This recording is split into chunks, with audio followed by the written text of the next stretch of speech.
प्रिय विद्यार्थियों, प्रस्तुत पद्य में द्रौपदी महाराज युधिष्ठिर की दुर्दशा वर्णन का उपक्रम करती हुई प्रस्तावना रूप में कहती है, इमामहं वेद न ताव किं धियं विचित्ररूपा खलु चित्तवृत्तय विचिन्तयन्त्या भवदापदं परां रुजन्ति चेत प्रसभं ममाधय। सर्वप्रथम पदच्छेद करते हैं। इमाम महलन तो जाएगा, अ निकलेगा, अहम, इमाम अहम, इमाम प्लस अहम। ममाधय, मम प्लस आधय, अकसवर्णी दीर्घ सूत्र से दीर्घ संधि।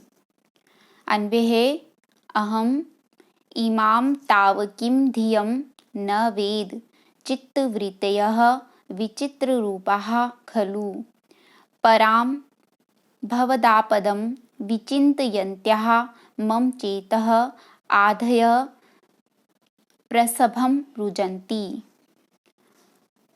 अहम मैं, द्रौपदी कह रही है महाराज युधिष्ठिर को संबोधित करते हुए, अहम मैं इमाम इस तावकिम धियम, तावकिम तव इयम इति तावकी,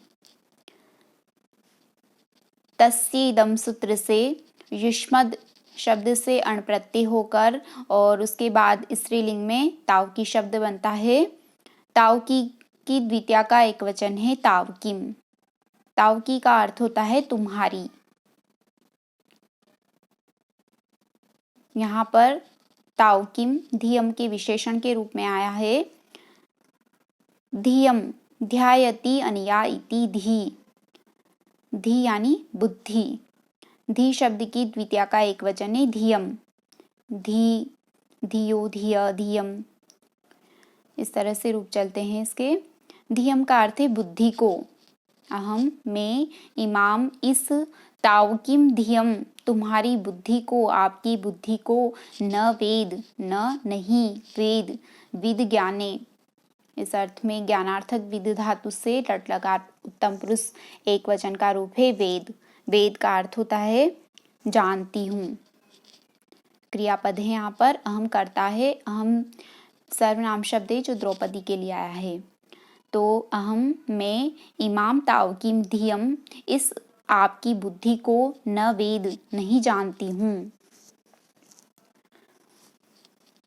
चित्तवृत्तयः, चित्तस्य वृत्तयः चित्तवृत्तयः, चित्त की वृत्तियाँ, मन के व्यापार, मनोवृत्तियाँ, विचित्र रूपा, विचित्रम रूपम यासाम ताः विचित्र रूपाः, विचित्र रूप वाली, अनेक प्रकार की। खलु निश्चय ही, निश्चयार्थक अव्यय है खलु, निश्चय ही, सचमुच ही मनोवृत्तियाँ अनेक प्रकार की होती है। पराम भवदापदम, पराम यहाँ पर भवदापदम का विशेषण है। भवदापदम भवतः आपदम, भवदापदम भवतः आपकी, आपदम आपत्ति को, आपकी आपत्ति को, कैसे आपकी आपत्ति को, पराम, परा का अर्थ होता है परम, उत्कृष्ट, उत्कट, बहुत बड़ी। पराम भवदापदम आपकी इस महती विपत्ति को, विचिन्तयन्त्या विसर्ग पूर्वक चिंत धातु से क्षत्रिय प्रत्यय होकर स्त्रीलिंग में ङे प्रत्यय होकर विचिन्तयन्ती बनता है। विचिन्तयन्ती की षष्ठी विभक्ति का एक वचन है विचिन्तयन्त्या। विचिन्तयन्त्या का अर्थ है सोचती हुई, विचार करती हुई, चिंता करती हुई। विचिन्तयन्त्या यहाँ पर मम का विशेषण है, मम मेरी, मेरा, चेतः चित्त को, मेरे चित्त को, आधयः आधि, आधि आंग उपसर्ग पूर्वक धा धातु से की प्रत्यय होकर आधि बनता है। आधि का अर्थ होता है मानसिक पीड़ा, मनोव्यथा। जैसे व्याधि का अर्थ होता है शारीरिक पीड़ा, वैसे ही आधि यानी मानसिक पीड़ा। आधि की प्रथमा का बहुवचन है आधय, मनोव्यथाएं। आधेय का अर्थ है मनोव्यथाएं। यहाँ पर कर्ता है आधेय। चेतः ये कर्म है। चेतः में कर्मणि द्वितीया सूत्र से द्वितीया विभक्ति हुई है। प्रसभम, प्रसभम अव्यय शब्द है। इसका अर्थ होता है हठात, बलात्, बलपूर्वक, जबरदस्ती। रुजंती, रुजंती, रुजो भंगे, इस अर्थ में भंगार्थक रुज धातु से टट्टकार प्रथम पुरुष बहुवचन का रूप है रुजंती। रुजंती क्रियापद है। इसका अर्थ है तोड़ डालती है, पीड़ित करती है। आधेय मनोव्यथाएं चेतः रुजंती, चेतः चित्त को, मेरे चित्त को, रुजंती पीड़ित करती है।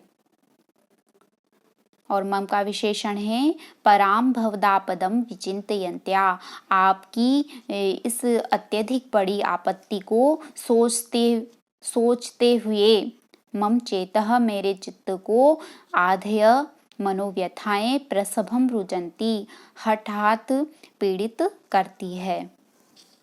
एक बार फिर से अर्थ करते हैं। अहम में इमाम तावकिम धियम, इमाम इस, तावकिम धियम आपकी बुद्धि को न वेद नहीं जानती। चित्तवृत्तयः विचित्र रूपा खलु, चित्तवृत्तयः मन की वृत्तियाँ, विचित्र रूपा धीर अधीर आदि अनेक प्रकार की होती है। किंतु पराम भवदापदम विचिंतयन्त्या, पराम आपकी इस बड़ी विपत्ति को, विचिंतयन्त्या चिंता करते हुए, मम चेतः मेरे चित्त को, आधेय मनोव्यथाएं प्रसभम रुजंती हठात पीड़ित करती है। महाकवि कालिदास प्रणीत रघुवंश महाकाव्य में भी आया है भिन्न रुचिर ही लोक, अर्थात ये जो संसार है वो भिन्न भिन्न रुचि वाला होता है। लोक व्यवहार में भी प्रचलित है मुंडे मुंडे मतिर भिन्ना, अर्थात प्रत्येक व्यक्ति की बुद्धि भिन्न भिन्न प्रकार की होती है। दूसरे लोग तो अन्य जनों की चित्तवृत्ति नहीं समझ पाते, किंतु दाम्पत्य भाव में एक रूपता अपेक्षित होती है। पत्नी अपने पति के हृदय को भली भांति जानती है। पति पत्नी का एक हृदयत्व सुप्रसिद्ध है, किंतु युधिष्ठिर की सहनशीलता और धीरता की पराकाष्ठा को देखकर द्रौपदी कहती है कि आपकी बुद्धि मेरे लिए अगम्य हो गई है। आप अपने अनुजों की तथा स्वयं की शत्रुकृत दुर्दशा को देखकर भी युद्ध के लिए उद्यत नहीं हो रहे हैं। आपकी इस शत्रुकृत विपत्ति को सोचते हुए मेरे मन को मनोव्यथाएं बलपूर्वक पीड़ित करती है। प्रस्तुत पद्य वंशस्थ छंद में निर्मित है, जिसका लक्षण है जतौ तु वंशस्थ मुदीरितम जरौ। और यहाँ पर कारण के द्वारा कार्य का समर्थन होने से कार्य समर्थन रूप अर्थांतन्यास नामक अलंकार का प्रयोग हुआ है, क्योंकि प्रथमार्ध में चित्तवृत्ति के ज्ञान का अभाव रूप कार्य वर्णित है। इति शुभम।